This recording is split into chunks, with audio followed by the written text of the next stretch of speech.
Chapter 22. Ashley waited inside while Jared walked his mom out. She picked up her swimsuit bottoms, smiled, and shook her head. Having them pointed out had been a little embarrassing, but the memory of how they'd gotten there sent heat through her. She shoved the piece of cloth into her jeans pocket and wondered how long Jared would be. She should probably get back to her place. She'd not spent more than a few minutes there since the morning the day before. Not that she had anything there that needed her, but still. She didn't need to spend all her time here. Even if she really enjoyed being here. Jared stepped in the door, closed it behind him, and shivered. Wow. It's cooling off fast out there. It's supposed to get pretty cool tonight. She stood beside the sofa, wondering where he was headed. He moved toward her. She stood her ground. It is. He stopped in front of her, not touching but just barely. I'm sorry about my mom. The last thing I expected was for her to show up. I got that. Her face heated again as she thought about how they'd been caught. It's sweet she was worried about you. Sweet. That's not the word I would have used. What would you have called it? Nosy? Invasive? Humiliating? I mean, I'm nearly 30, and she's racing up here to check on me like I'm 5. I understand why you might see it that way. She didn't want to put him on the defensive, but she wanted him to see why his mother's visit showed how much she cared about him, not that she was trying to control his life. Only help him not make the same mistakes again, if she could. I've seen some controlling parents who were way too involved in their grown children's lives. I've seen some who don't seem to care at all. Your mom wasn't either of those. Parents who were too involved with their children's lives? I dated a guy last year whose mommy came to see me after I quit returning his calls. She begged me to see him again, to give him another chance.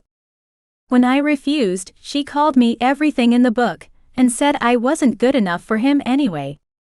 She gave a small laugh. It hadn't been as funny at the time as it was now. When the woman had been standing in front of her yelling, telling Ashley how worthless she was, she'd wanted the world to open up and swallow her, or the woman, anything to make the situation end. Ashley was perfectly capable of defending herself when needed, but she could see this woman was unbalanced, and turning things around on her might have been dangerous. So Ashley had let her vent and leave and was glad to see her go. She'd never come back, for which Ashley was eternally grateful. Wow. Just wow. Jared shook his head, then wrapped his arms around her waist and pulled her close. Thankfully, as pushy and nosy as she is, Mom has never done anything like that. I can't tell you how thankful I am about that. Ashley looked up at him, her hands coming up to rest on his upper arms. I'm glad. She's worried about you, with good reason. Don't blame her for that. She cares, that's good. Does this mean she hasn't scared you off? It takes a lot more than a mom who cares enough to drive 4 hours just to check on her adult son to scare me off. Good. 'Cause I was considering breaking out the ropes and tying you to the bed if you'd said she had. Ashley laughed. She didn't scare me off, but that doesn't mean I'll say no to the ropes, especially if they're soft. She let her lashes flutter closed as his head dipped and his mouth covered hers. Maybe her place would have to wait another day. Bright light woke Ashley, making her roll over as she tried to get away. MMPH, she buried her face against his chest and rubbed it against his skin. The faint scent of sweat and musk made her smile.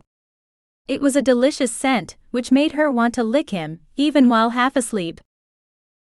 Hey, it's nearly 8. Did you have anything you need to do today? 8, she shot upright on the bed. Shit. I have to get out of here. I need to go home and change clothes. I'm going to be late. I'm supposed to open the store this morning by 8:30. You have time to get home and change and get to the store.